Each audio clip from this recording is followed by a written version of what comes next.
Wow.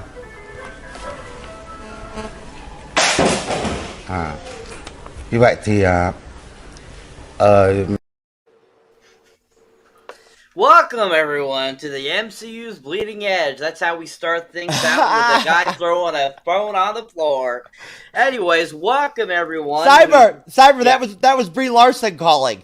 Oh, that's right. I keep forgetting Bree. She keeps trying to call him. He Yep. doesn't want to take his we'll call. constantly hang up on her ass. Yep. Yep.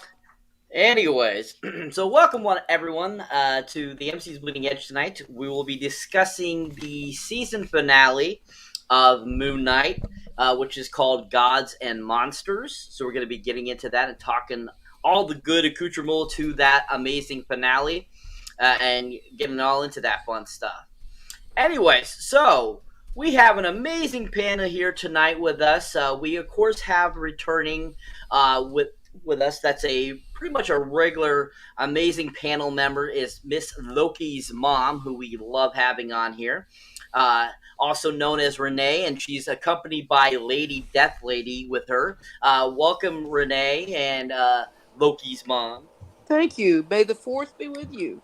Yes, May 4th, Star Wars Day. Woohoo! Talk about Disney, of course, you know, they own Star Wars now, so yeah. May the 4th be ever with everyone. All right. And also returning with us is a frequent collaborator, Mr. William Morgan, who comes from a great podcast. He's also a frequent collaborator here now on the MCU'S Bleeding Edge. We always appreciate having him on. Welcome, William. Thank you for having me back. I do appreciate it. Good to be here. Awesome. Thank you.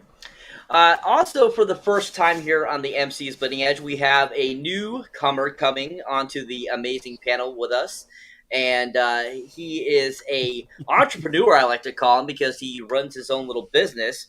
And he's known as Natethagodfather. Welcome, Nate. How are we doing? Nate! There he is. Can you hear us? Nate? Nate! So as you can see, amazing technical difficulties here as usual on the MCU'S Bleeding Edge, guys. Thank you for watching.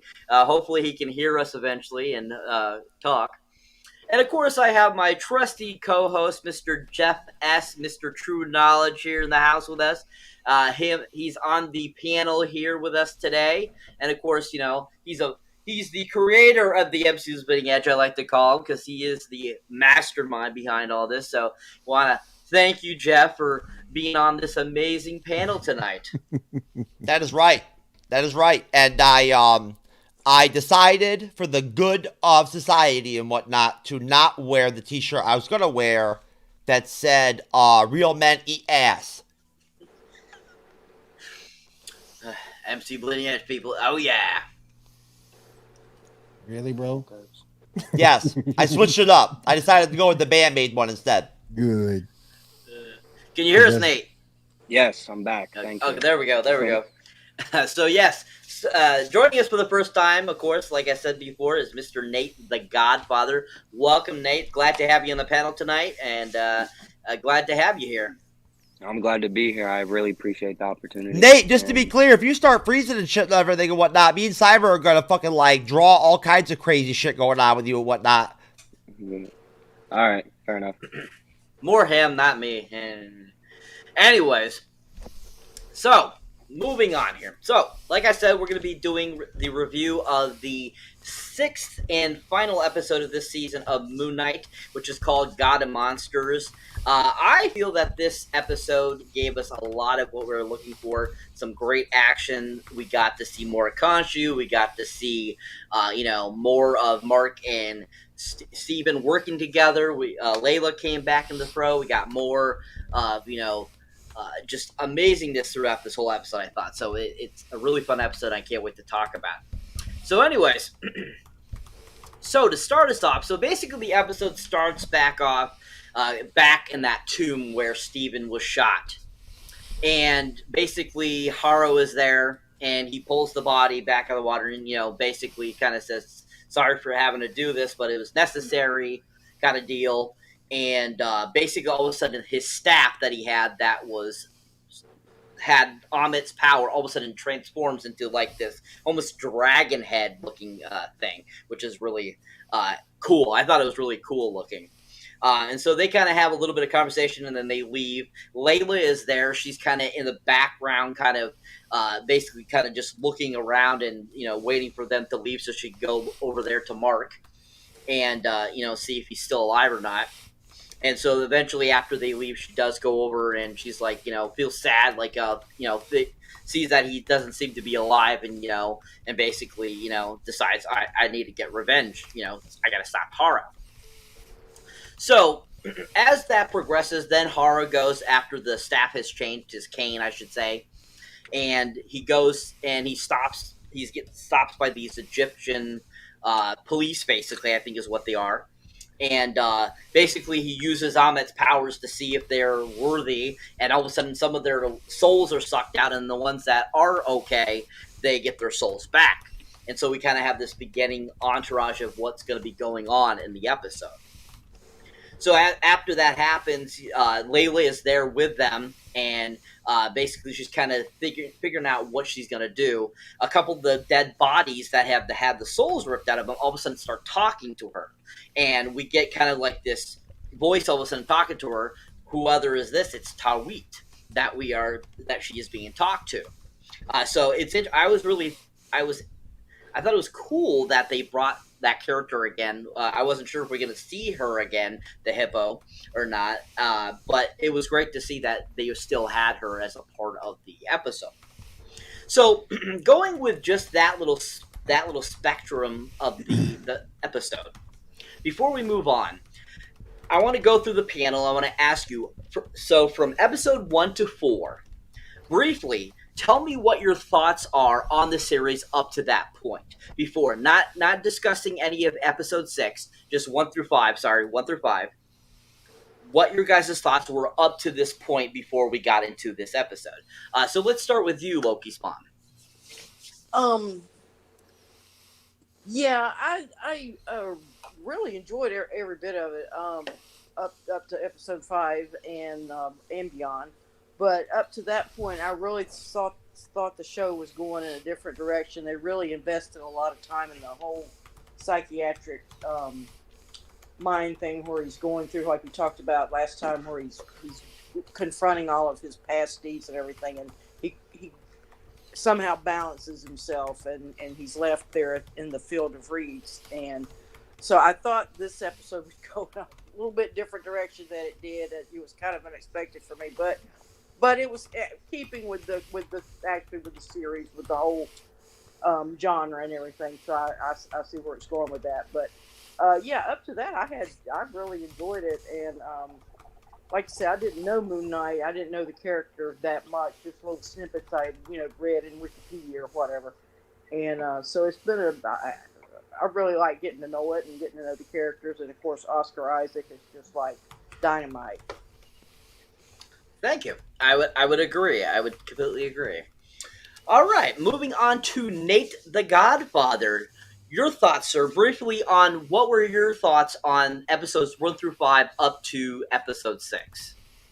Okay, so my first thoughts of the first 5 episodes was that it was a little lacking in the action part, but it was very deep into the mythological anthropologic type of deal going on, and they really covered the mental issues that he goes through a lot, which is important for setting up a second season, in my opinion. All right, thank you. I would agree. Yes, I'm that there was a lot of episodes I felt that left little clues that could really lead into a second season. So I completely agree there with you. William, your thoughts, sir? I thought 1 through 5 were great. The action was a little bit on the stale side, so to speak, but the story was done very, very well. I thought it was a great show up until episode 6. But anyway, I think it was a great show. 1 through 5 was fantastic. I just wish there was a little bit more action involved into it. to keep me at the edge of my seat, so to speak. But if psychological thrillers are your thing, or in that your warehouse of a genre, then one through five really satisfied you. Thank you. I would agree. Yeah, I know that seems to be the running theme with a lot of people is that they felt there wasn't enough action for Moon Knight, because if you are a comic book fan of Moon Knight, we all know that it's a very graphic comic book, and that Moon Knight he gets really intense, kind of like the Punisher or Deadpool and stuff like that. So I know a lot of people that's one of their gripes, but I feel that they did it in a kind of an intricate way, and they still kept action in it, and even to a like PG-13 point, I feel that at least they kept it somewhat. Definitely they could have used more, but I would agree. And finally, Mr. Jeff, your thoughts, sir? Cyber, can you just really quick just give me the actual detailed question again so I understand exactly what you want me to answer? Yes. So through episodes 1 through 5, give me your brief description of what were your thoughts of those first 5 episodes up to episode 6, not including anything from episode 6. Well, I'd say that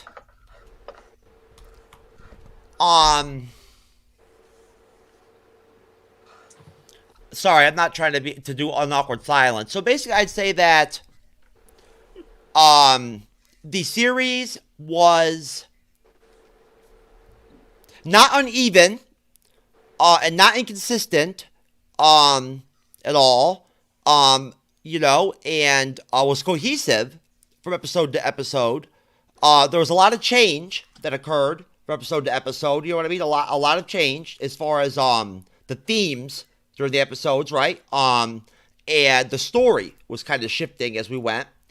Small cast, right? A la Loki. Kind of similar, you know what I mean? Small cast,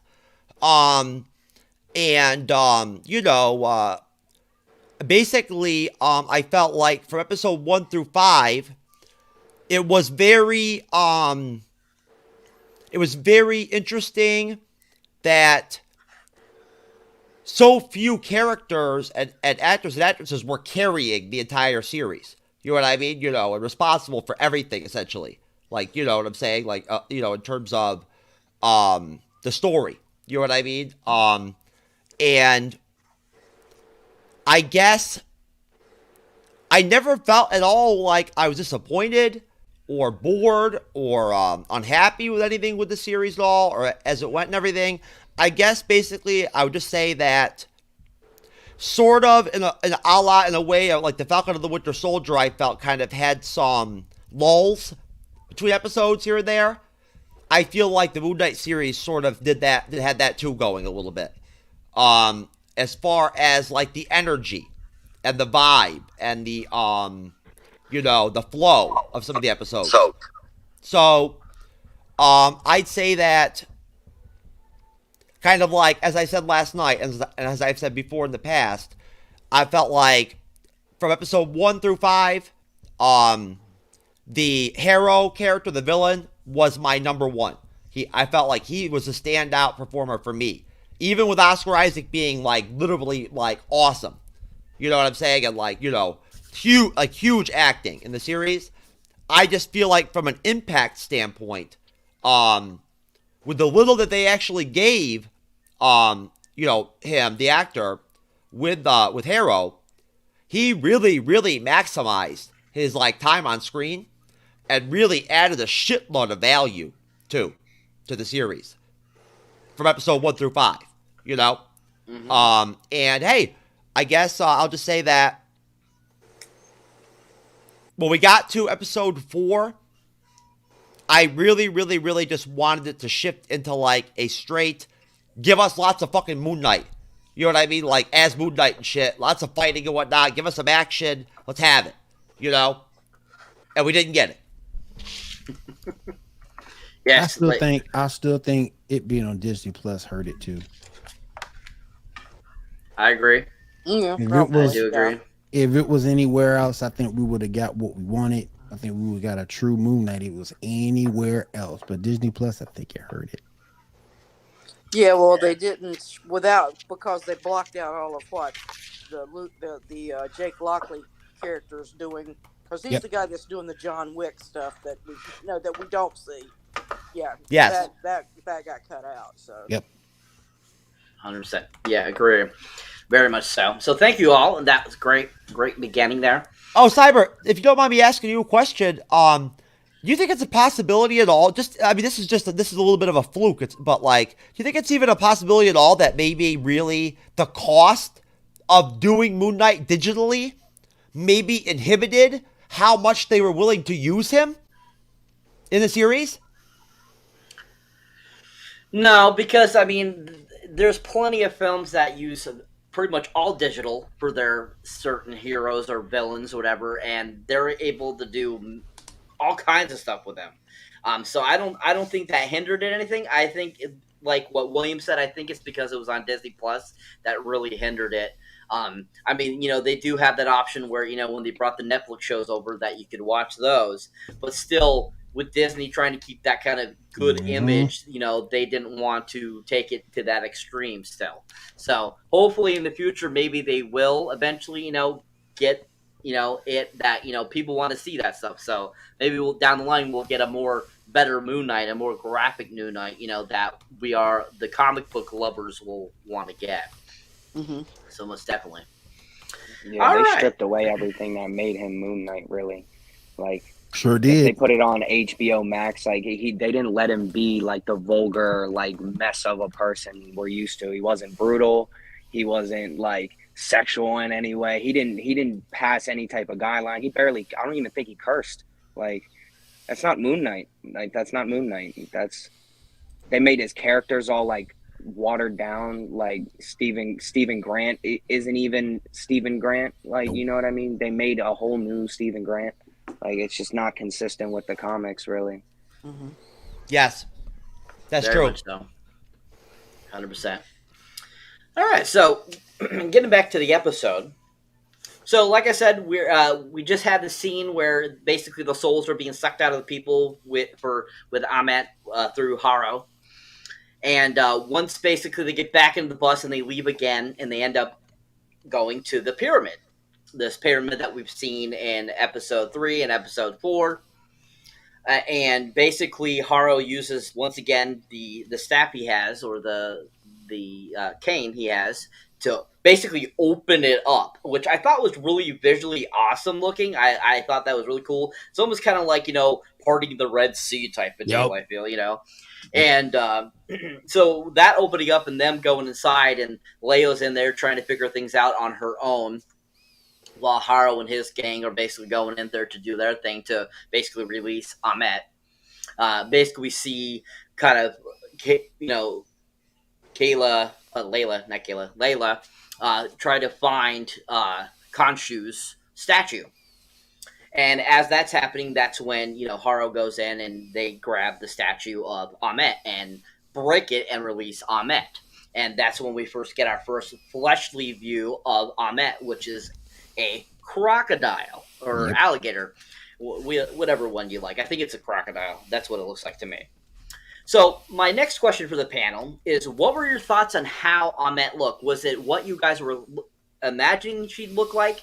Is it anything compared to the comics? And did you think that it was a good choice for what they decided to do with it? So starting with you, Nate.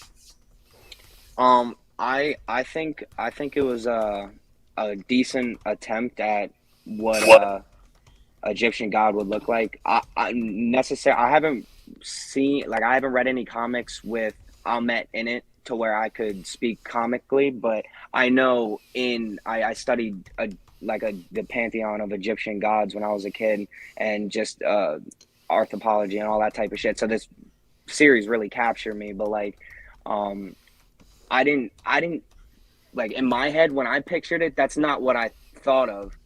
Like, it looked like a Haitian woman but a crocodile at the same time. It confused the hell out of me. It didn't ring like fear, and it confused me when Harrow beat the whole pantheon of gods by himself. It didn't make sense to me. The whole scene was just kind of confusing. I was just lost. All right. And did you think that overall, did you like the look, or did you think they could have done something different? I think I think it was good for the show, because when they showed the hippo, I can't remember her name, but the hippo, um that threw me off. So like when I saw the alligator or the crocodile, it made more sense because I already seen the hippo. It kind of matched up, and I feel like if it was more terrifying looking like Khonshu or whatever, then it would be like off-putting, because that's kind of Khonshu's job in the show, is to be really off-putting. So I feel like it would have took away from Khonshu if he wasn't as scary but also stupid at the same time. You know what I mean? Yeah, So- very good. Thank you. I would agree. Yeah, I totally can see how that fits in there and makes it seem a lot more applicable to like keeping like what you said, keeping Khonshu looking as crazy and evil as he looks, keeping it in a different realm, which I think is a really good choice. To completely agree. All right, Loki's mom. Same question. Yeah, I like how she looked. I'm not that familiar with the Egyptian gods and goddesses. So I guess she's supposed to be a crocodile, for image. So yeah, and I liked how it looked. It looked really menacing and just yeah, that was a scary looking monster right there, and and I have no complaints with it. I enjoyed it. Awesome. Thank you. William, same question, sir.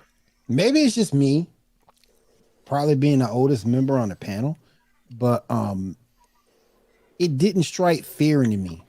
It didn't make me think that this is gonna be a big bad that can actually get it done. You look at a dark side, yeah, big bad that can get it done, but the way they portrayed it, she just looked like something that you see in like Chuck E. Cheese or something that plays the instruments that can talk. To me, it lacked fear. It lacked that fear factor that grabs you by the attention. Go, damn.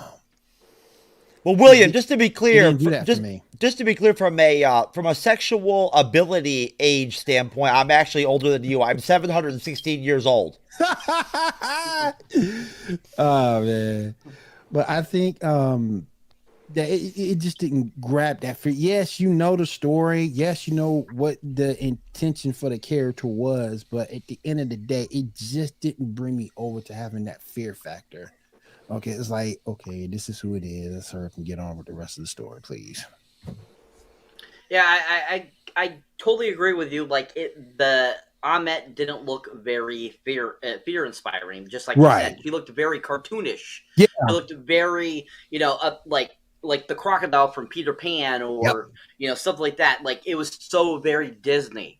Yes. And so that once again, going back to us saying, how tame Disney is making Moon Knight, same thing here with Ahmet's look. Most definitely. I mean, she looks like a crocodile alligator, but at the same time, it's like she doesn't look like a fearsome crocodile when she's supposed to be this evil, deity or this, evil god. Right. And she's not really breaking fear into anybody. So yeah, I totally agree with you there. I can totally see that. Didn't even do anything to inspire fear. When she touched old boy's head, I thought, will she kill him? Nope. You do something to inspire that fear, and it never happened. Very much so, yeah. All right, and Sir Jeffrey, your thoughts, sir.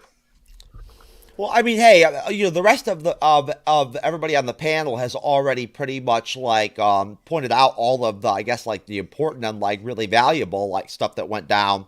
For me, I guess my only take on it would just be that, I guess to reverberate off of William, I felt like the final reveal of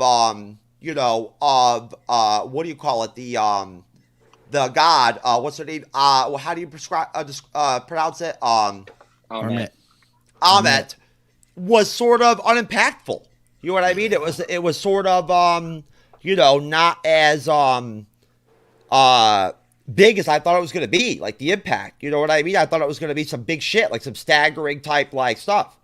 And I expected like, you know, like, I don't know, like, some, you know, massive, epic kind of like, you know, type deal, essentially. And that's not really what we got. And I felt like, now again, don't get me wrong, I'm not saying that the finale sucked or anything, it wasn't good. I'm just saying that I felt like at that point in the episode, for me, things started to get kind of flat a little bit. You know what I mean? Like, I wasn't very heavily invested into the story. Let me ask you this, Jeff. Did you feel like you were cheated in a way? Down the road, I may. Yeah. Right now, I don't. But down the road, though, you know how this shit works, right? You know what I mean? Like, hey, well, we did the ranking shows and whatnot and everything, and I ranked WandaVision #1 as, like, my 2021 release and whatnot. I can tell you right now, 3 or 4 or 5 months before that, I wouldn't have picked it. But with time, I did. Right. So, I don't know. I mean, I don't know what I'm going to think about the Moon Knight series 5 months from now or 8 months from now. I may honestly look back and say, you know what? I'm disappointed with it. But right now, I'm not. And I will say that the Falcon and the Winter Soldier finale that I was a little bit unhappy with was better than the Moon Knight finale. Okay. I think one thing, the problem though, and you bring it out as far as the whole subplot of Arthur Harrow, I think really wasn't brought forth as good. The whole, you know, we keep forgetting that he's there to kill people. You know, if he gets all this power, then he's going to go out and he's going to be just like Thanos, killing off people that, you know, that's not perfect or whatever. And we keep forgetting that because we got so consumed with Mark's story. That's true. I think that's what happened. That's true. I give you that. All right. Thank you for that. That was all very valuable. All right. So, also going on in that scene, getting back to the episode, while they're trying to release Ahmed, that's when Harrow decides he's going to destroy all the other avatars of the other gods, and so that they don't have anybody to, you know, basically use to help stop them from releasing Ahmed. So we get that all happening, and then at the same time, after basically Layla frees Khonshu and denies being his avatar because he has sensed that Mark is not there and he's dead. Basically, she moves on. She's going through the pyramid, and that's when Tariq starts talking to her again, and basically ends up making her an avatar. So all of a sudden now we have Layla becoming an avatar, which I thought was a really cool, interesting concept. I wasn't suspecting that, especially after having that conversation with Khonshu. And I was like, oh, wow, this is kind of cool. You know, I wasn't sure how far it was going to go until later on in the episode. But as that goes on, so that's all happening. Ahmed has been released now. She starts talking to Harrow. Harrow has said, you know, I'm your liege. I am here to do your bidding, all this kind of stuff. She sees that he actually has, you know, his things are not balanced, but even though because of that, because he is perfect to be her avatar, she decides to make him her avatar. And so they all have this conversation, all the people that are there with Harrow, you know, they basically are, you know, are submitting themselves to Ahmed too as well. And that she's like, okay, let's get this going and start taking over the world, basically cleansing the world, as she likes to call it. So as that happens, that's when all of a sudden we cut now to seeing Mark again, and he's in the promised land, as you want to call it, whatever you want to call it, the lily of the fields, whatever you like to call it. And he's basically there with Tariq, and you know, he's like, oh, this is what it's all about and all this stuff. But you know, I'm balanced now and all this kind of stuff. And then, you know, as they're talking and stuff, and she's like, oh yeah, you get to stay here for eternity and all this. And he's like, I can't do it without Steven. I owe it to Steven to, you know, Steven is a part of me. And so he decides to leave there and go back to where Steven, we last saw him. Why am I echoing? And basically go back to the sands, the dunes where we saw the zombies in the last episode and all that kind of good stuff. And so he goes back to him, and he starts talking to he doesn't know if you can hear me, but he starts talking to him, saying that basically he completes him that I can't be without you. And that's when Mark all of a sudden turns to stone or sand or whatever you like to call it. And all of a sudden, out of nowhere, both of them reemerge out of it and are good again. And the gates open for them to leave. And so they start to go. Then all of a sudden, we see this giant sand pile about to encompass them, and so they start running. They're trying to run, and of course Mark's foot is still hurt from the previous episode, and so they're trying to run, and then all of a sudden out of nowhere Tarby comes in the boat and like helps them to get to safety, and they end up getting through the thing, and then he is all of a sudden resurrected in the tomb again. And then all of a sudden Khonshu realizes he's back, and that he can basically use him as his avatar again. And so going with that little section of the episode, what were your guys' thoughts on that whole section? Mark basically giving up his eternity to help Steven. What were your guys' thoughts just on that whole kind of concept of what happened there? And were you happy with the outcome? Were you glad that he ended up coming back? And did you have doubts that he was going to come back as well? Starting with you, Loki's mom. Yeah. Well, yeah. Of course, he was going to go back and rescue him. I thought it was. And I'll say this about the whole episode. I think a lot of stuff was rushed, and it kind of simplistic. I think they could have probably went with one more episode to tell you the truth. But anyway, that's another criticism. But yeah. Played out kind of hokey, and they, and I love you, and I love you, and we're going to be together. But my take on it is that Mark had went through this whole cure with Dr. Harrow, or what we think that's what's happening. But what actually we find out at the very, very beginning of the episode, he's actually dead, and so therefore we have to assume that's what was going through his mind the last few seconds of his life, rather than he's actually in a doctor's office somewhere trying to be cured of his psychosis. So yeah, that's my take on where I kind of got it. It kind of started to disappoint me a little bit there when it kind of got off that track so far. Yeah, I did like the whole thing with Layla. I think there was a real cute tongue-in-cheek thing there where she says, and we've talked about this, would Layla become Khonshu's next avatar? And then she comes out and says, everybody thinks I'm supposed to be Khonshu's next avatar, and she's not.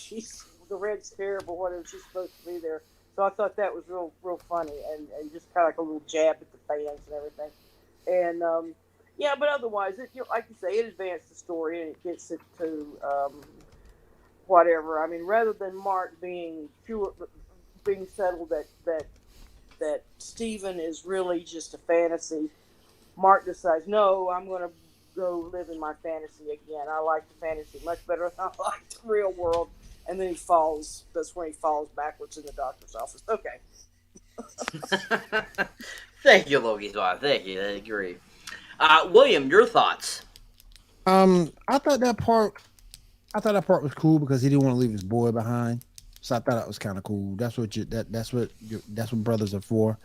So I kind of thought that was cool that he wanted to see him through. Other than that, that's all I really got to say about it. I will say this though, the way they did the sand tidal wave, the way they did that, I thought it was cool. I also thought when the arc of the ship went in there to intercept it in the middle, I thought that was cool too. It visually was appealing. And the fact that he didn't want to leave his boy there hanging, I thought that was cool too. Shows a true relationship between the two of them. Thank you. I agree. Yeah, I thought the whole sand thing was cool too. I thought they did a really good job there. Yep. Visually, I thought they CGI'd it very well and gave us a really spectacular scene there. Oh yeah. All right, Nate, your thoughts, sir?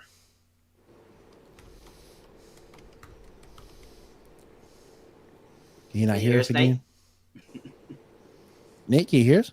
Oh no, He lost us again. Lost us again. So, Oh man. so before he comes back, hopefully he comes back. Maybe he's actually trying to impersonate those POF live streaming chicks and whatnot and everything, you know? Uh-huh. Here he is. He's back. You back, Nate? Can you hear Nate, us, you Nate? back? No, he's just fucking with you, Cyber. Nate, you there, man? Nate, Nate. can you see us? It's kind of weird because we're talking to him and shit and everything, and he's looking right at us. Looking dead at us. Somebody not have a piece of paper can write. Shit's so Write a fucked up. note. Can you guys hear me? Yeah, we got you now. Now we got you. Can you hear us? This shit. I can't hear nothing. Oh wow. no. Oh no. I do remember the question though. Go ahead.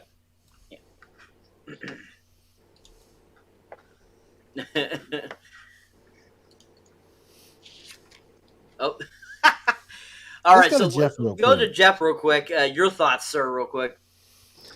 I'm sorry, Cyber. Could you real quick just remind me on the question?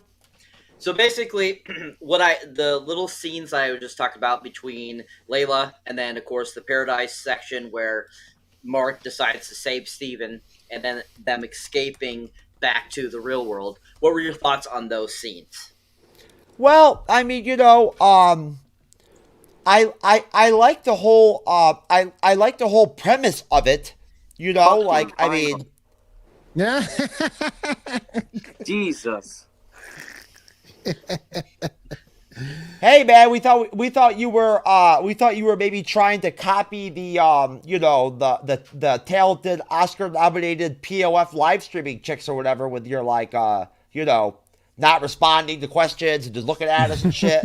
I do remember the question. I think I'm too late to respond to it, but Go ahead, jump in, man. Go ahead. The question, if I'm not wrong, correct me, was talking about did I like the final episode where Mark finally gets his, like where he turns into sand and stuff like that. That part. So yeah, basically just brief your thoughts on those scenes there with Layla and then that scene there until they escape back to the real world.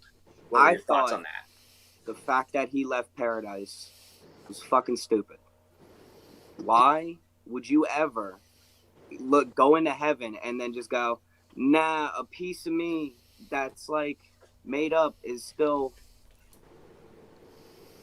there? Like, it's just weird. Like, I appreciate like the sentiment of it, and I think it was a cool way to bring him back because I knew for sure he had to come back. Otherwise, what the hell is the point of the show if he's just dead now? Like, you know what I mean? So that was my thoughts. Is like it was, I don't know. Right.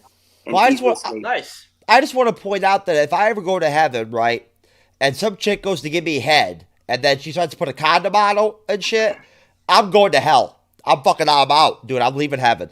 I'm bailing. You know what I'm saying? I'm out. You know what I mean? I'm Well, you're like, not going to have a physical body in heaven. no, it's all right. I'll talk to God. You have a spiritual body. I'll be like, look, God, you gotta understand, bro. You know what I'm saying? Like, hey, you know, I mean, hey, you know, You're I going don't to have a Khonshu-like body in heaven. well, either way, you know, You're just an old bird skeleton at that point. well, hopefully I'll have a can of the condom spray that we're going to be coming out with our merch for guys that don't like condoms, and they can spray on their thing, you know, and then they can start having sex in a little bit, and then it like evaporates Kind of during like sex. Silly It evaporates. Silly string, you just spray it. No, it comes on. It looks like a condom, but that in less than a minute it evaporates during sex, so that the guy can then just go out about his business. Not My coming to a friends got store near expressly you. interested. He's gonna have the MCU Bleeding Edge logo on. We need to make sure that it doesn't burn up the inside of the lady. I mean, I hope you're gonna. test these things. Nah, they'll be alright. You just test Come them. in. Just test them, All right. guys. Coming to I'll- CBS Test real both men soon. first. I want to know how those guys are gonna explain what's going on when all of a sudden it's not there at the like after sex. You know, like where's the condom? You know. But anyways, it's invisible like the PUF live streamers. So as far as my reaction to the question, again, I felt like from like an emotional and like a psychological standpoint, you know, if you're into that whole deal and whatnot, and that thing is like it does something for you, you know, it's like, you know, it's really something like valuable from an entertainment standpoint, and you're into all that and whatnot heavily, then, you know, hey, the whole like aspect or like concept of like the relationship with Mark and Steven is like a very important facet of the series overall, right? You know, we watched their relationship metamorphosize and evolve from episode to episode, you know? Right. You know, with like a different variation in every episode in a way. You know what I mean? As their relationship changed. And you know, that evolution of them together as actual like multiple personalities and in like a literal mental health, like a mental illness like reality, like they made it into a positive in a way, you know? Like they made it like a positive, emotional, like moving kind of thing in a way, you know? So hey, from that perspective, hats off. Like that's pretty cool. 100%. Totally. I get you there. All right. So, moving on.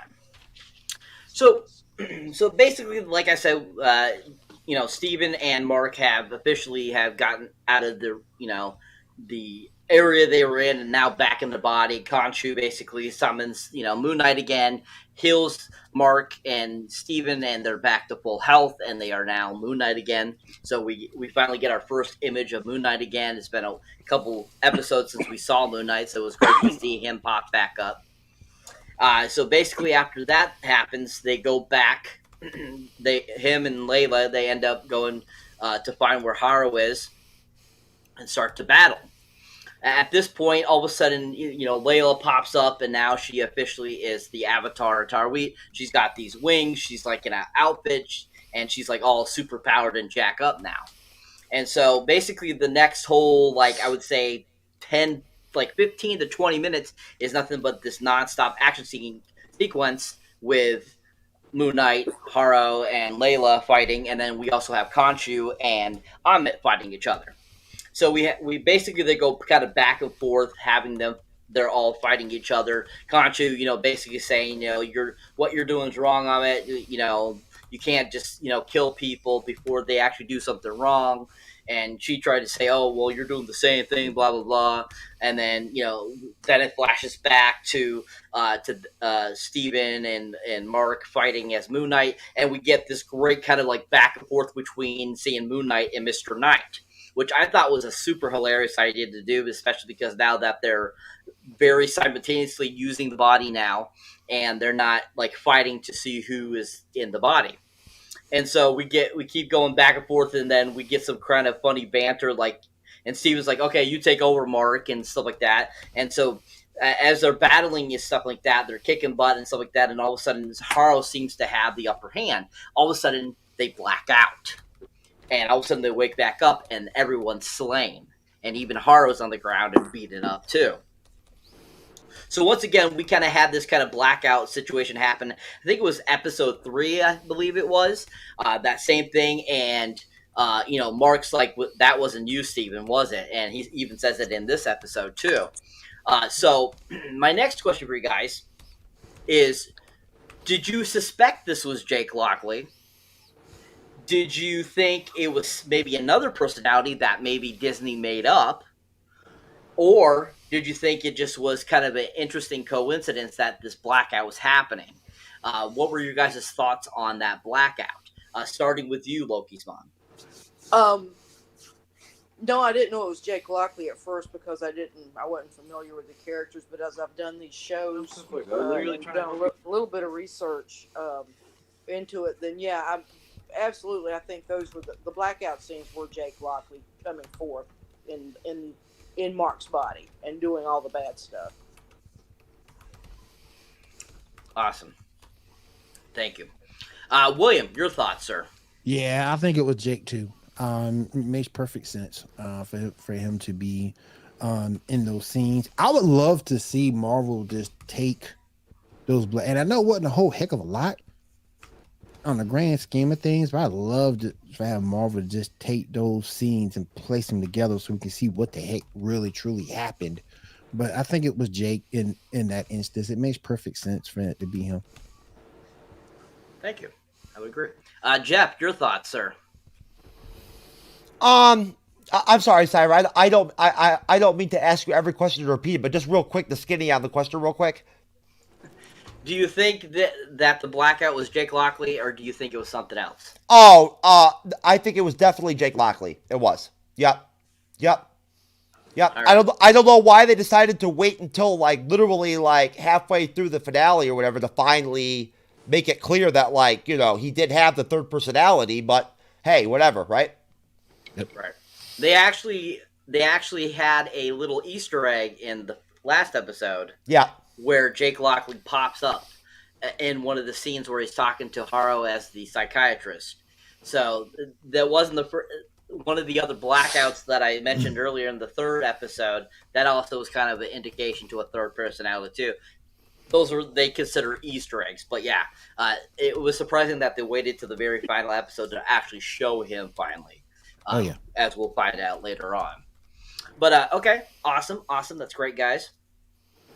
So we have that blackout. Like I said, he pops back up. He realizes that it wasn't him or Steven, and that they, basically stopped Harrow. They take Harrow, body to this area, and I believe it's in the pyramid. I believe, and to be able to trap Amet into something. Because trapping her in the statue really didn't work. She's able to break out and get out of it. So one way is to basically put into a dying avatar the body of it to basically summon the spirit to it so that it can't get out. And so basically that's what ends up happening. They have Amet go into Harrow's body, and basically almost, Kanju pops back up, says, Mark, kill him so that we can stop Amet, that we make sure Amet doesn't get back and all that kind of stuff. And, basically Layla kind of looks over at him and it's like, oh, it's up to you, Mark. It's your decision. And Mark's about to do it, and he's like, no, I'm not going to do it. If you want him dead, you kill him, Kanchu. I wanted my freedom. And then he's like, Kanchu's like, okay, I'll give you your freedom. And then all of a sudden, once again, he blacks out. So before we move on, Nate, can you hear us? Yes, I think I okay. All right. Perfect. Before we move on, just wanted to get your thoughts on the blackout scene when he blacks out and comes back after and sees that he's just slaying all these people. Did you think that was Jake Lockley, or did you think it was somebody else? I do think it was Jake Lockley, because we were talking about it before the live started, or maybe it was when the live started, but his Chicago accent is what kind of gave it away. And I think just the violent nature of it just kind of also gave it away, because his a lot of his other personalities aren't as violent, you know what I mean? So I think it was a good play to throw him in there, but not actually name him, you know what I mean, to keep people guessing and wanting to see more. So that's cool. Thank you, and welcome back. Thank you. I appreciate that. I fucking hope it doesn't change. No. We are used to glitches here on the Bleeding Edge, and everyone out there. Even in the comments, we had somebody say, even though he keeps disappearing, still my favorite podcast. Thank you, Jay Green. Thank you. Also in the comments, I just want to throw a shout out to Tex Not Dead. Thank you for once again being in the comments, sir. You mentioned a large part of this series is Mark and Steven going from almost forced unlikely allies and developing into best friends and surrogate brothers, really. And I completely agree with that. They definitely do. That's what happens. You could, from the very get-go, from the episode to even just like this final, even the 5th episode, you saw how much their relationship changed from that first episode to this episode. So thank you for sharing that, Tech. Always great to have you. So like I said, we have officially, Mark has been freed and Steven have been freed from Khonshu. And really great, wonderful that, he's freed. He all of a sudden wakes up again and he's back in the asylum. And he's talking to Haro again, and Haro's, saying, "Oh, it's a part of having mental illness and stuff like that. You can't really discern reality and stuff like that." And that's when they just start figuring out, this is all in my head. This isn't really happening. I'm not really here. And basically, they finally break free from that whole asylum. And all of a sudden, he wakes up in bed. While he's in his bed, he wakes up. And he goes, "Steven, you there?" And he pops. Of course, he comes out. And he's like, "Yes, I am." And so they're about to get out of bed, and he's still shackled to the bed, like we've seen him in the previous episodes. And basically, they fall out of bed, and we're finally free. And then it blacks out again, and that's supposedly the end of the episode. So, before we move on to the next little section here. Final thoughts here on what we've all encompassed here. So, just basically give me a brief idea of, before we get to that post-credit scene, what were your thoughts entirely on the episode? Did you like it? Did you hate it? Did you think it was a good finale? Starting with you, Renee, Loki's mom. Yeah, I liked it. I thought and I'll be honest, of all the episodes, I think this is the weakest one. For me, I'm going to give it a rating of right around a 7. I didn't think it was a good finale because, as I said before, it was way too rushed. And I think a lot of it was just too contrived and too easy. Everything, it just falls into place. Mark goes back and gets Steven, and that's kind of what you really expect, and then it kind of the disappointment. Well, at least personally for me, I would much prefer that Mark is still sitting in the psychiatrist's chair somewhere, and this is still going on inside his head. but that's just me. Could be. You never know. Never know. But I'm expecting they're going to do, and I guess we'll talk about that with the end credit. But yeah, it looks to me like they're going to do another series. So that sort of explains why it was kind of left like that. Because that's the way Breaking Bad and Better Call Saul and those shows always did, just like that. You had, and you knew you had to wait another year before you could see what happened.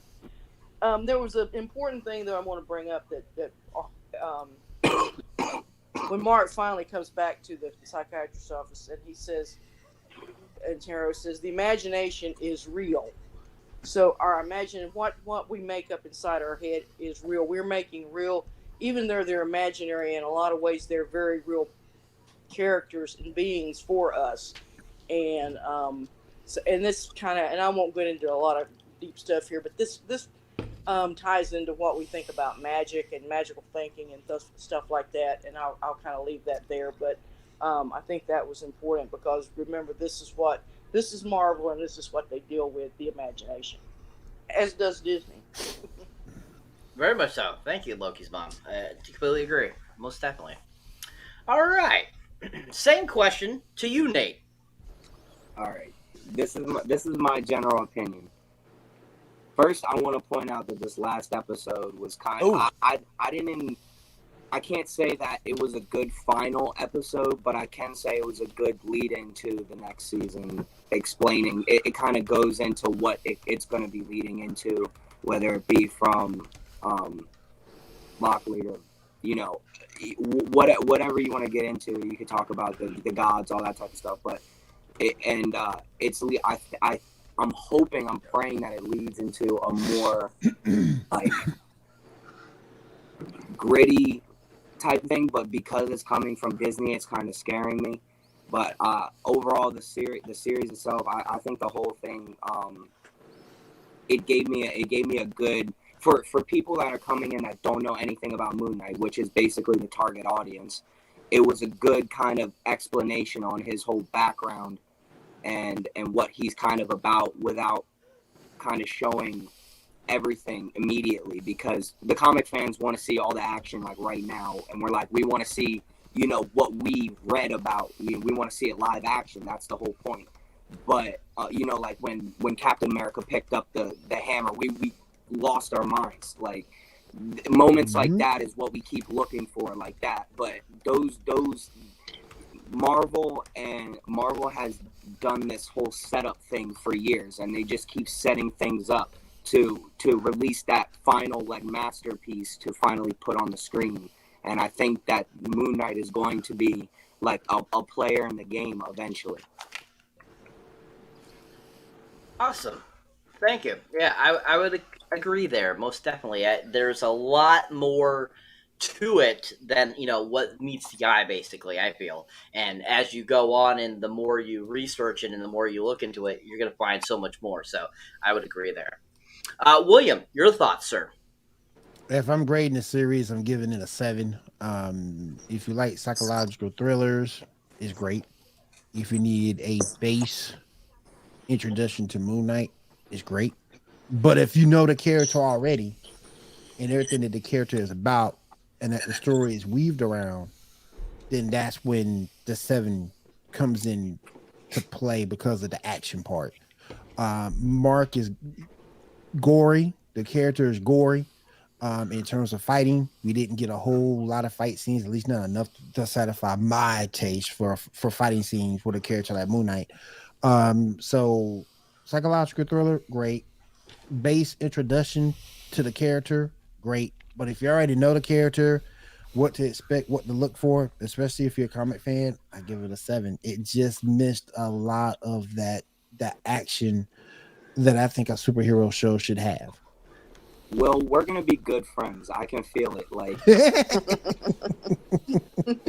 go with me.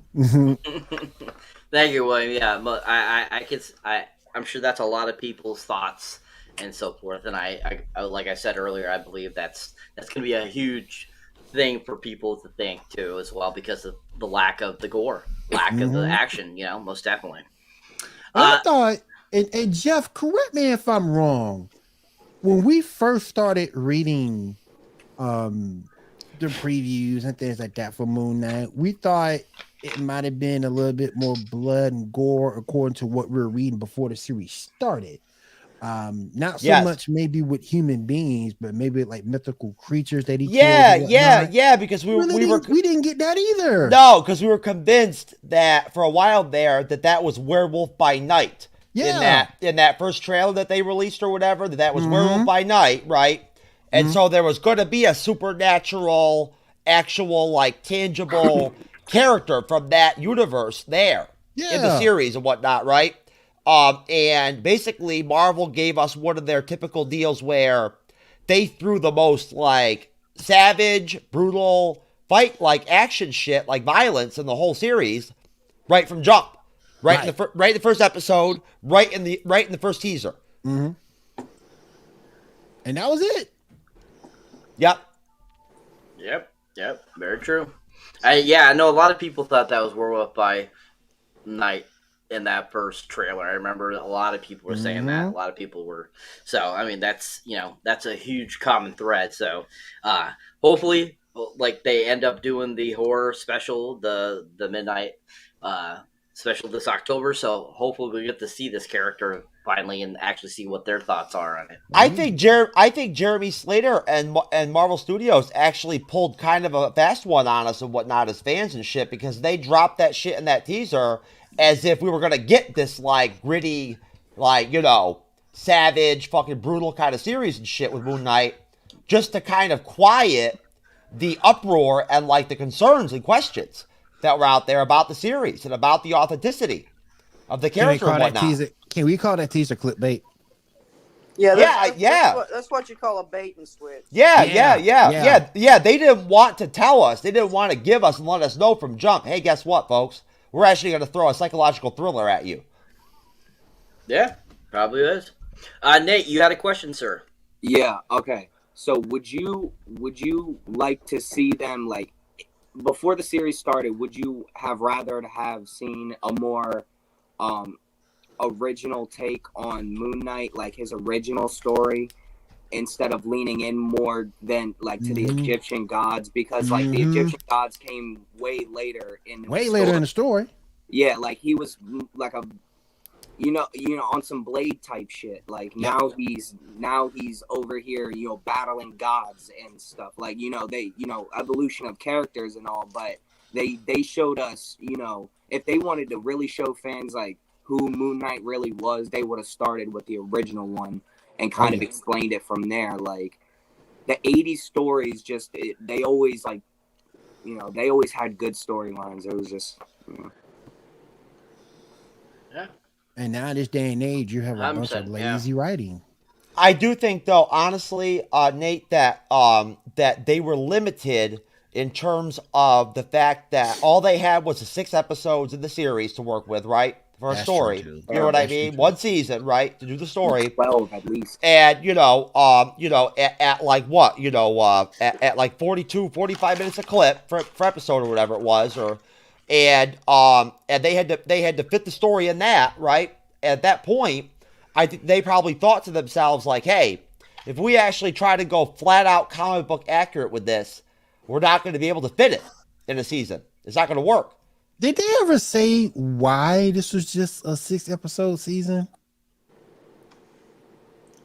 Well, no, they never said officially why, but they do consider it a limited series, and usually limited series are only a certain amount of episodes. Yeah, and they've determined, I think, that number 6 is their number they like. They do. Yeah. It works for them. Yeah, because it's quick and easy. But like that's 4.5 hours of content right there that they could like. They have the choice of either dragging out the story and actually like telling it correctly, or just cramming a bunch of bullshit into like a bag and then just like kind of letting it go. They actually have enough time if they would do, like you say, they're doing 4.5 to 5 hours. They could structure it as basically 2-hour movies. You know what I'm saying? So that you have the origin story, and then you could have the whole Egyptian god story coming in the second half. I think that rather than trying to cut these things like a TV series, like you'd see on AMC or something, or Amazon. I think that from a practical standpoint for Marvel, from a scheduling standpoint in terms of the other series, and from a standpoint of a budgetary standpoint and whatnot, from a financial standpoint in terms of what the costs are to pay for one of these seasons overall, I feel like that 6 number, it works for them overall. What's going on with the popping noises and shit and everything, I have no idea. I have no idea. Anyways, so to finish this off, Jeff, your final thoughts, sir. Well, I'd like to know what the fuck that noise is. I mean, it's something sucking. It's like a sucking noise to me. I'm telling you, man. Nate, try muting your mic, sir, and see what happens. You know what it is? You know what it is, Cyber? It's Frankie Cordero boomboxing. I mute my mic now to see if it's me. Now unmuted, Nate.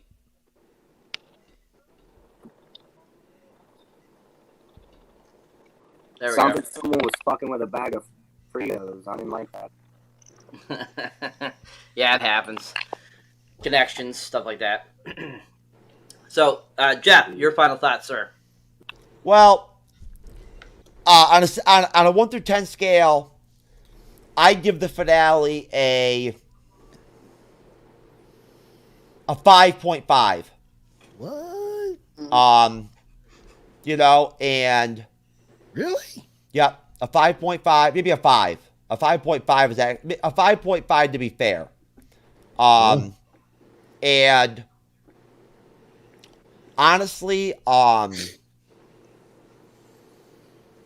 what they gave us for action scenes and whatnot and everything in the finale and whatnot,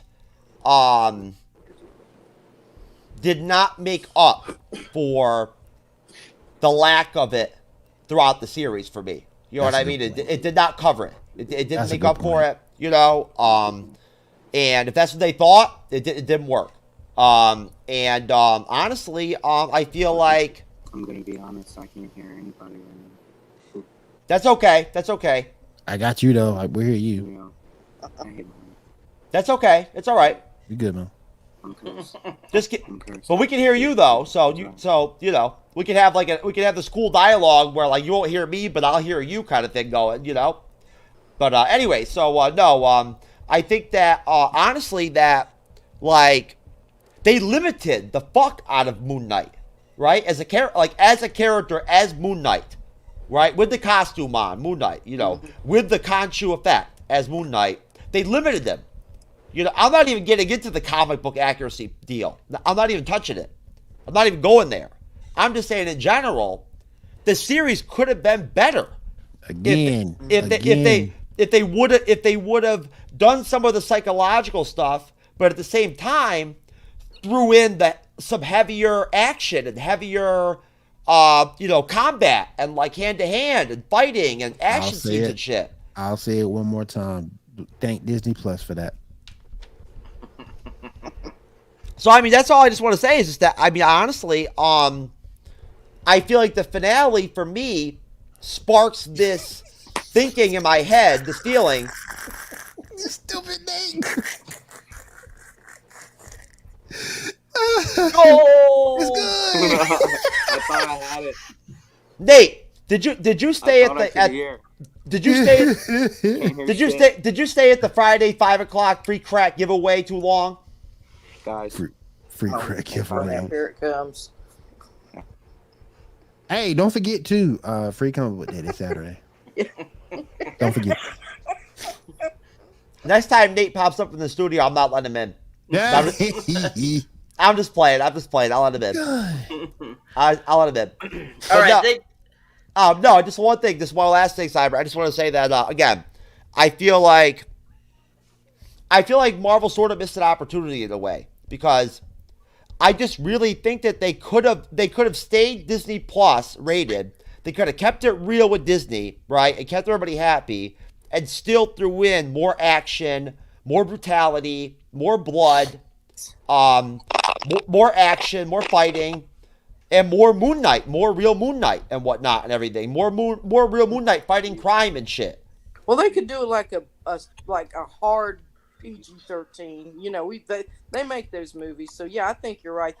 You can have the action and the effect of the, but you don't necessarily have to show it all the blood and guts going everywhere. It can be, you know, that can be done like in a more artistic way or something. That's a good point too. Yeah, I think that the lack of action hurt this, and the fact that the which was supposed to be the central conflict, which is Arthur Harrow bringing Ammit back to Earth, so she's going to destroy half the humans on the planet, really just wasn't there.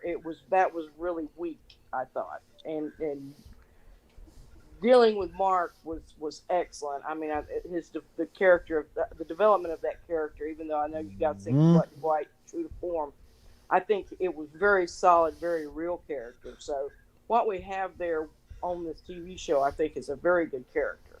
I saw more action in a 37-minute long Plenty of Fish live stream where the camera was just pointed at a sofa and there was nothing else. Bro, what is it with you and Plenty of Fish? Yeah, he's got a thing for Plenty of Fish right now. Yeah, anyways, William, I'm obsessed with the Plenty of Fish live streaming, dude. It's fucking hilarious, bro. I didn't know it. I didn't know you could do live streaming on Plenty of Fish. Oh yeah, baby, they got it. They got it. He found it. People. They got it. It's awesome. All right. It's cool. Thank you for that, Jeff. Thank you for that brief little discussion there. Only on the MCU Bleeding Edge. Oh yeah, that. Okay, what do we have here? That's attractive. Very attractive. Yep. I'm seeing the entertainment value in this. I am. What's up, True Knowledge? Oh, I'm just, basically measuring the level of fucking, like, untalentedness that you've got going on, basically. And She doing? What the fuck was that? She look like the hippo for Moon Knight, man. Come on, man. Yo, that is valuable, award-winning fucking content on POF. What the hell was she eating? A croissant? Croissant. Who knows? Who knows? I don't know. I don't know. Japanese is plenty of fish women. You know, She'd be a lot more productive to society if she had a dick in her mouth. Oh. Only on the MCU'S Bleeding Edge, people. All right, so that's the episode. So now we're going to talk about the final portion of this episode, and that is the post-credit scene. So, the post-credit scene. Oh, shit, I didn't see it. They have one? I didn't either. Oh, my God. You guys didn't see the post-credit scene? I did not see it. I was at work watching this thing, so... Damn it. Let's talk about it while he's looking at that. Why don't you describe it? So anyways, I'll tell you what it is. Real quick. Okay, what is so it? all of a sudden it pops back up into the asylum. Haro is in the asylum now. He looks he's like all drugged out. He's in the garb for being in the asylum just like anybody else. And somebody all of a sudden comes up from behind him and it's like, okay, let's go, you know, we're gonna go. And they put him in a wheelchair and they start wheeling him. And Harold thinks he's going somewhere else, but he's not going to where he thinks he's going, and he's being wheeled somewhere else. And it just keeps showing him being wheeled, and he gets wheeled outside to this limousine. So he gets pushed into the limousine, and he's in there, and all of a sudden, Khonshu pops up. Oh! Khonshu is sitting in the limo, talking to Haro, and Haro's like, oh, Khonshu. And they kind of have a little bit of a conversation. And the person that has pushed him and shoved him into the thing, it kind of shows him walking around the limo and getting in the front, but we don't really see him yet. And so him and the Khonshu are having a little conversation, and basically, you know, like, you know, Haro is like, you can't do anything to me, blah, blah, blah. And so he, you know, Khonshu's like, what makes you think that? And then all of a sudden the window comes down on the limousine and a head pops into the window.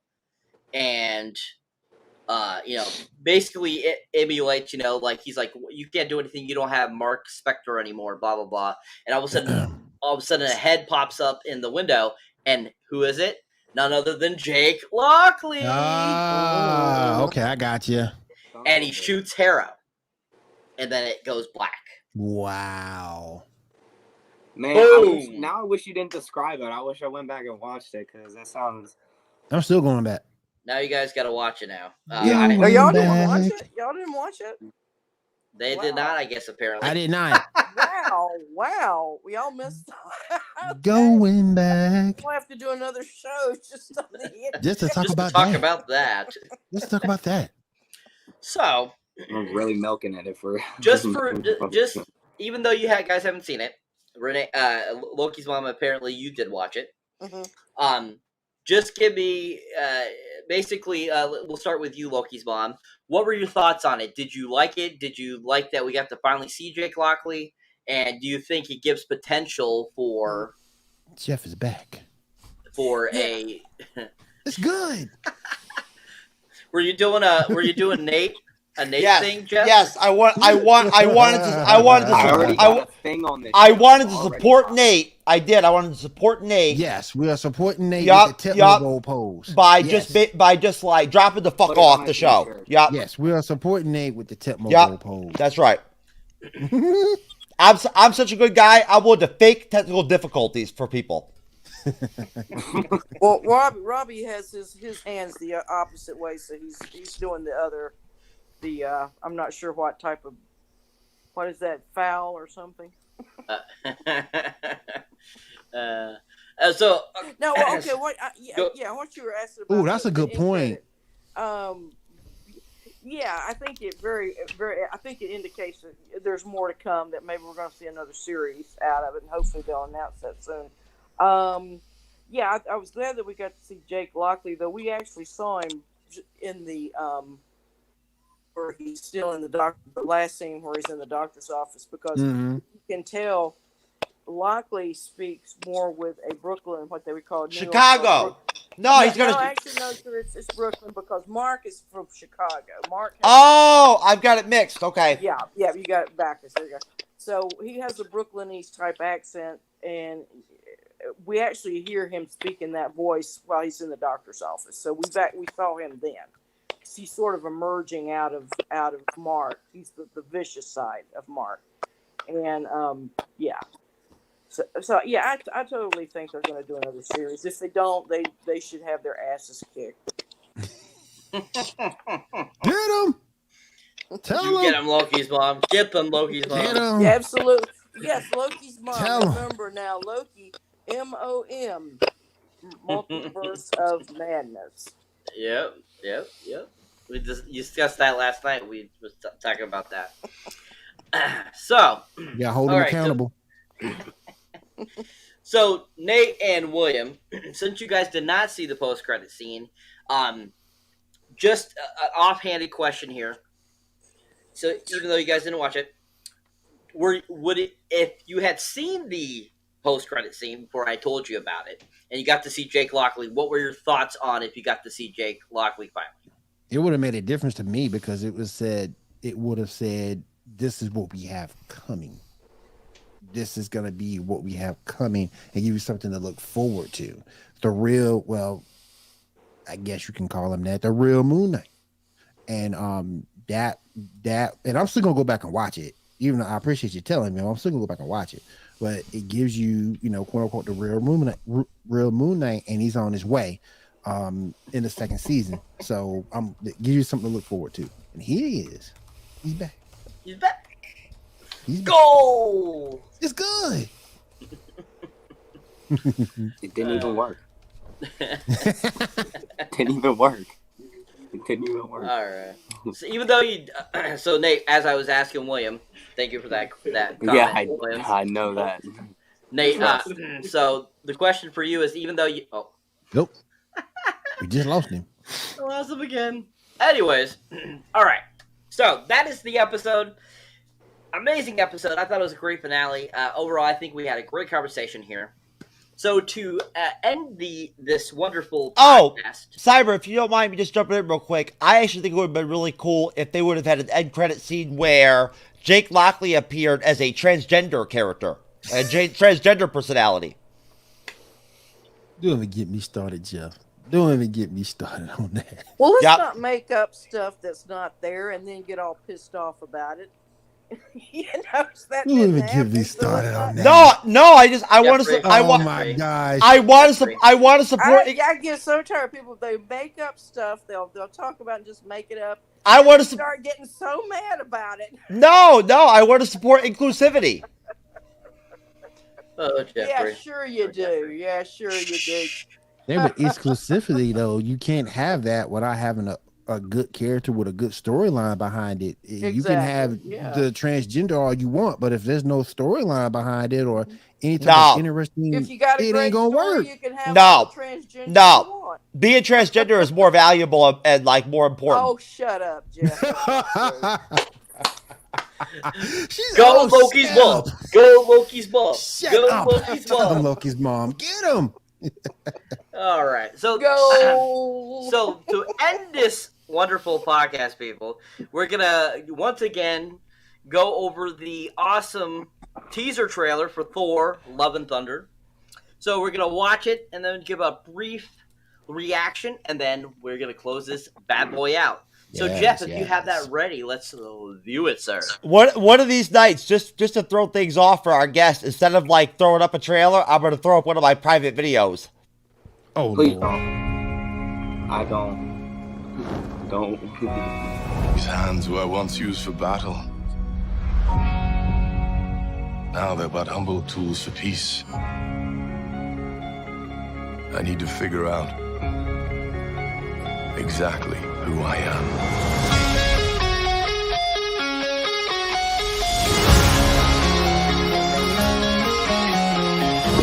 I want to choose my own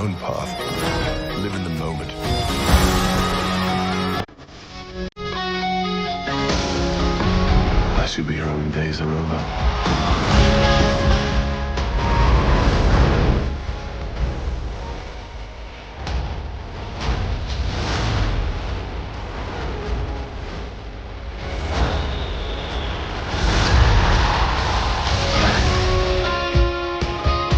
Remember what I told you? You ever feel lost? Just look into the eyes of the people that you love.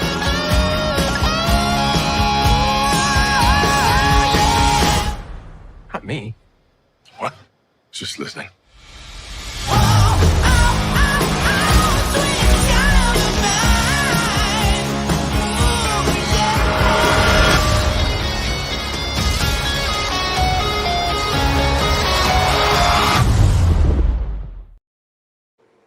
Oh yeah. Hell Yeah. Man, I got issues Yeah, with Jane this. Jane Foster looks fucking badass. I got issues with this. Every time My this cancer trailer comes too. up, it gets better looking. I feel. When I first saw this trailer, I thought didn't really appeal to me at first.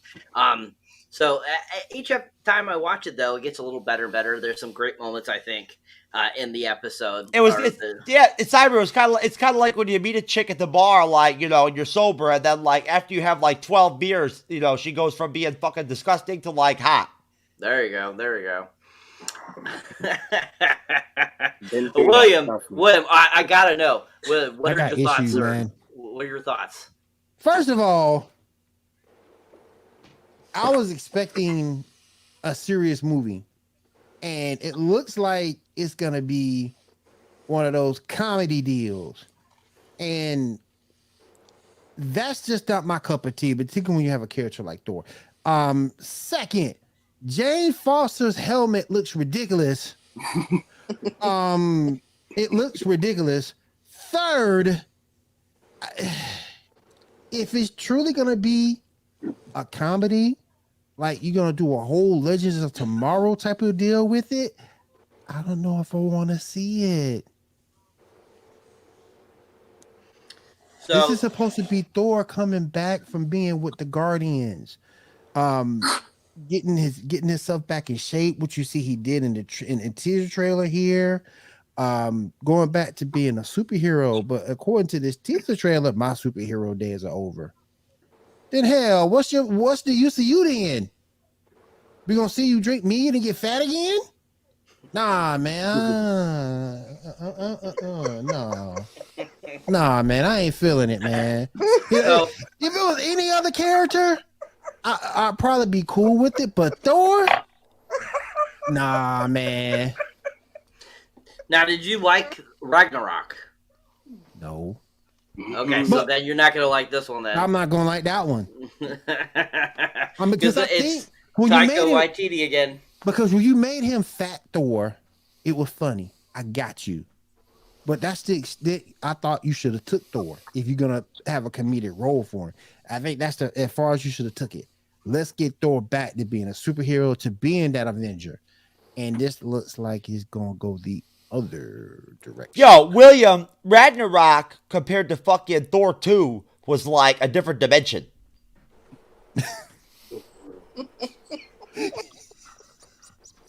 That's true. Another dimension. It was like a different reality. You know what I'm saying? Yeah, yeah. I think that that this one's going to be another dimension too, simply for the fact that Jane Foster. I'm still going to say it.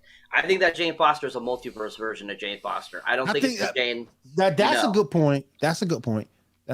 But in the comics, the hammer kills her in the comics. Yeah. That didn't look like it was killing her. It looked like It looked like it was killing her at all. Yeah, All it that shit looked was- like it was powering her. So I think this is a different Jane Foster, most definitely. Yeah, I think so too. I think so. I think this is one that didn't sit with cancer. Yeah. Nate, have you watched that trailer before, sir? No, that was the first time me seeing it. Okay. What were your thoughts on it, sir? Look, I'm gonna be completely honest, and it's gonna be an unpopular opinion. Oh, I didn't always like Thor. Like, I didn't like Thor like that. I'm not gonna lie to you. Like, I was a Hulk, Spider-Man guy growing up, X-Men type kid. I did not like Thor. Like, his Fabio ass look just kind of pissed me off. Like, the fact that he was like British kind of made me mad. Like I don't know why, but like, you know, I'm that traditional kid. You know, I was like I connected with Peter Parker. Thor was just like, that's the whole point of Marvel, is being able to connect with these characters on like an emotional level, because they go through real life problems. DC is kind of different. People are like overpowered, but they still have emotional issues. But like here, these are like real people that just have special abilities and can do cool things. So to me, it was just, I like Thor now more because of the comedic sense, because they kind of made him a joke, because to me, he always kind of was. Like, I was just kind of like, he's like bottom barrel to me. Like, you know, like I used to, like, every time I played, like, you know, the Capcom, Marvel vs. Capcom, I never picked Thor, ever. Not once. Never. You know what I'm saying? So, but I am interested in watching the series, because I made myself a promise to watch every, you know, superhero series that ever comes out, because being a comic book collector and seller, I have to be, you know, updated on the latest trends so I can sell a book when it's hot. You know what I mean? So, right. So personally, this coming out, I have a bunch of Thor comics that I'm trying to get rid of, so it's going to be a good dump for me, and I'm decently excited about it.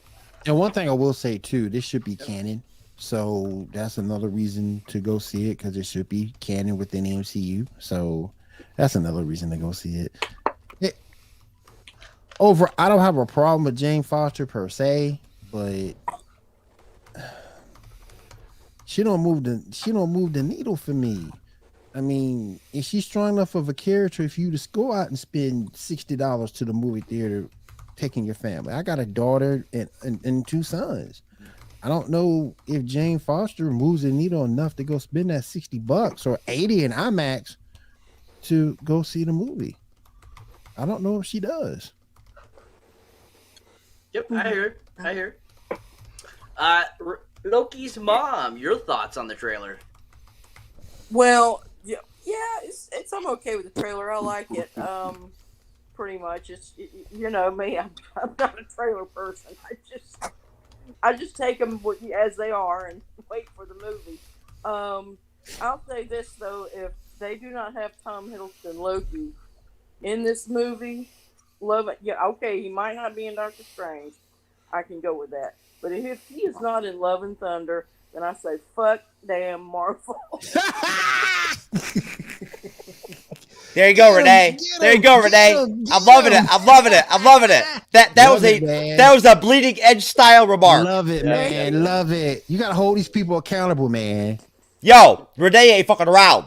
You gotta treat these trailers like a First Amendment audit. You gotta hold them accountable, man. Yep.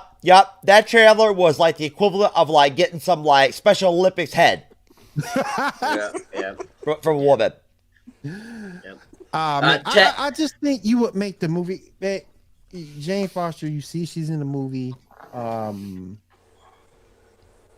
Another reason to go see it. We're supposed to get Gore the God Butcher in this, which be the other reason to go see it. We are getting Gore the God Butcher movie. He's the villain.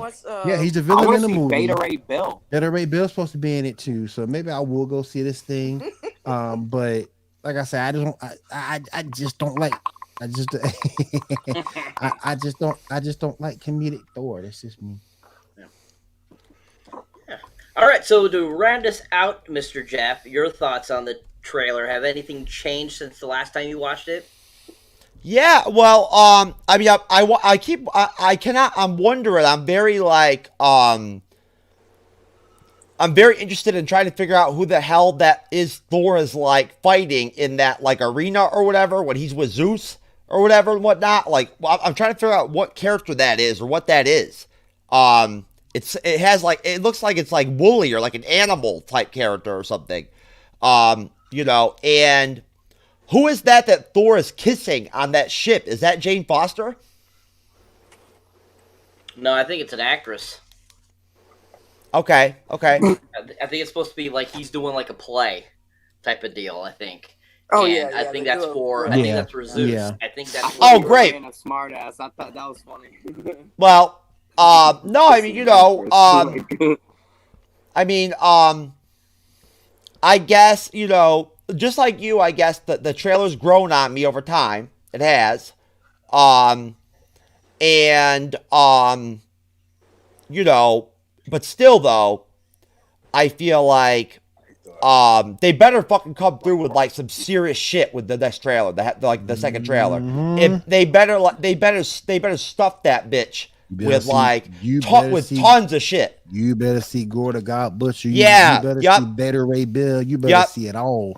Gore better be prominent in the trailer, and they better make him look good as fuck like they did with Thanos, in the Infinity War trailers. Hell yeah, I agree. You think they already get to this point with so many fucking Thor movies? Like, there's been like 9. Like, well, he's only had, this will be his 4th solo outing, but he's been in several of the films. He's been in the 4 Avenger films, and then these 4, so that'll be 8.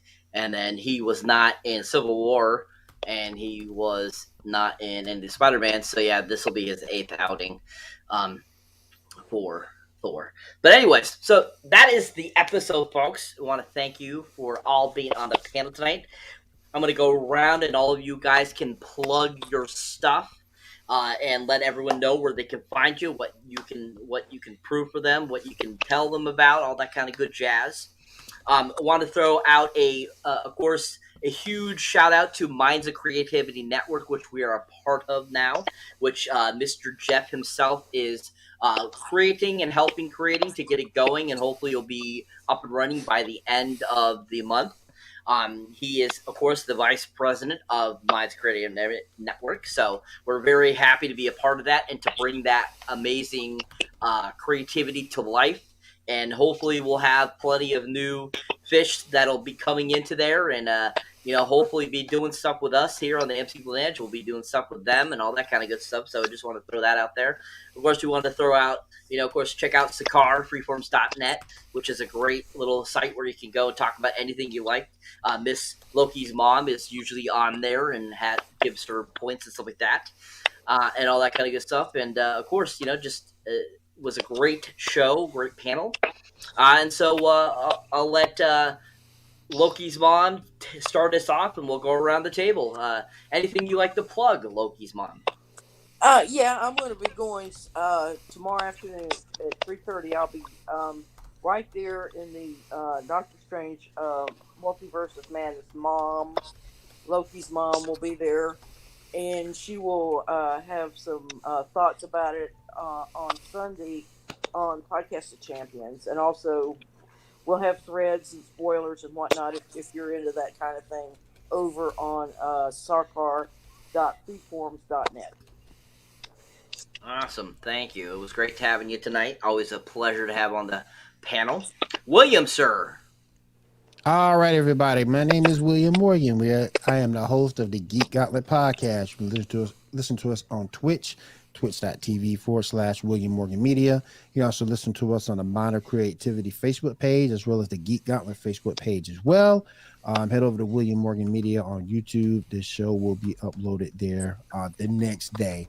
So definitely check out the Geek Gauntlet every Saturday, 10 p.m. Eastern Time on twitch.tv/William Morgan Media. Thank you. Yeah, definitely check that out, people. William puts out some really great content, people. It's very enjoyable, really fun, and lots of great knowledge, too. Love the knowledge from those guys. Thank you. Nate the Godfather. I know you're not a social media platform guy, but you do run your own business. Would you like to kind of talk a little bit about that real quick, sir? Yeah, well, my name's Nate. I come from the Delaware area. I sell comic books, Hoodwood Comics. Big shout out. Go follow them on Instagram. You can follow me under the same name, Nate the Godfather, on TikTok, Instagram. Also go to my Spotify and my SoundCloud, my YouTube. Follow those as well. Thank you to all my friends and family that came to watch, and thank you to all my friends that sat around me tonight. And thank you all just for Bleeding Edge in general, just for allowing me to come on here and say my piece. Thank you. Yeah, you're welcome, sir. Glad to have you. Hopefully to see you in the future, too, as well. It'd be great to have you back on the panel, sir. Yes, sir. And Mr. Jeff, anything you like to add, sir, before we are out? Yeah, that fucking crackling sound is killing me, man. But yeah, I just want to shout out to Tex, for, as always, holding it down in the comment section and whatnot, supporting us, contributing from the comment section, being valuable, essentially being a quasi part of the team and shit, So, big shout out to you, Tex. I'm telling you right now, all you got to do is reach out to Cyber or me and whatnot, and we will get you on the show, man. You don't have to, or excuse me, or lady, you don't have to stay in the comment section. If you want to come on the panel, we'll bring you on.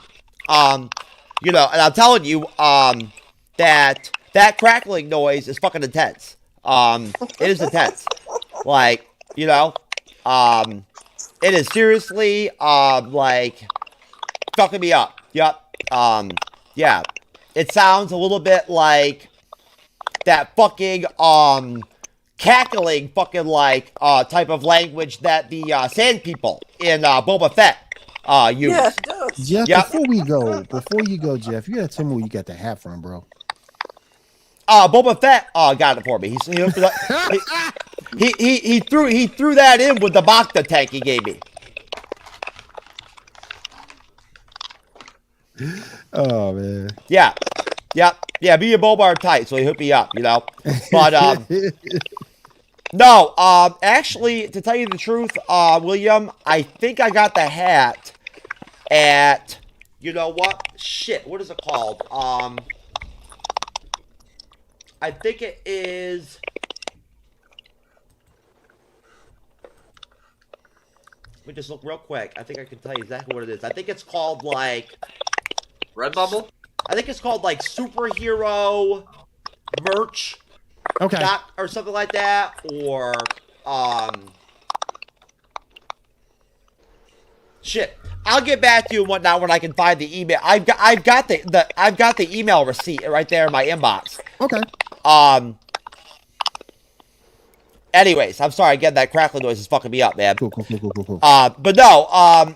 I am just going to really quick just shout out all of our followers and supporters and whatnot and everything. I mean, hey,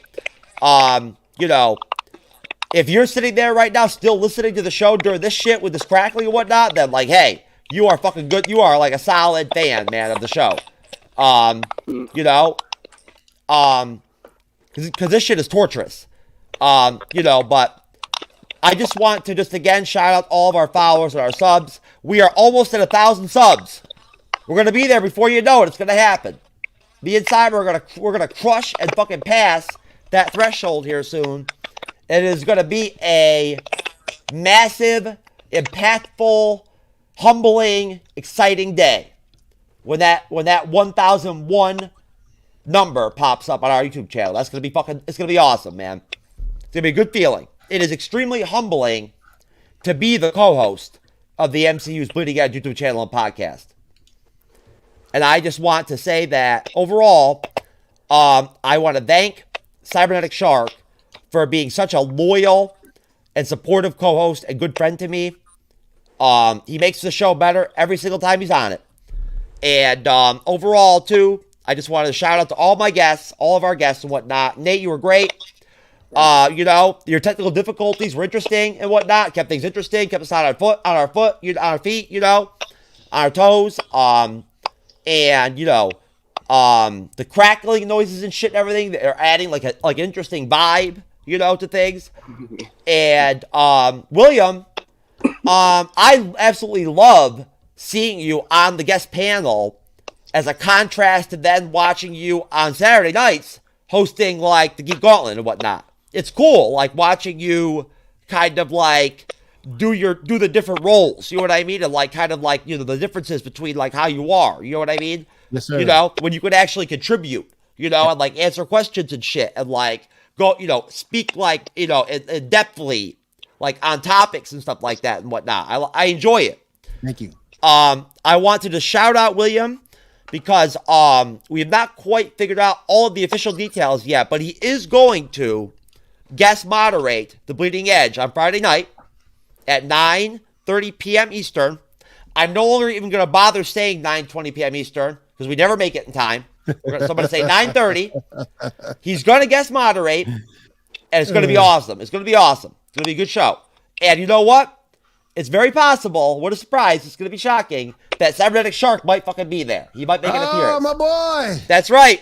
Cyberneticshark is out of his cage, baby. Yeah. That's right. There we go.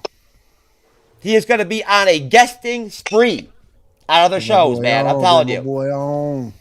So, and I want to shout out to Renee, because honestly, at the end of the day, Renee is not only a good friend of mine, but overall, she is a consistent, reliable, loyal, frequent guest on the Bleeding Edge and whatnot. She is valuable as fuck.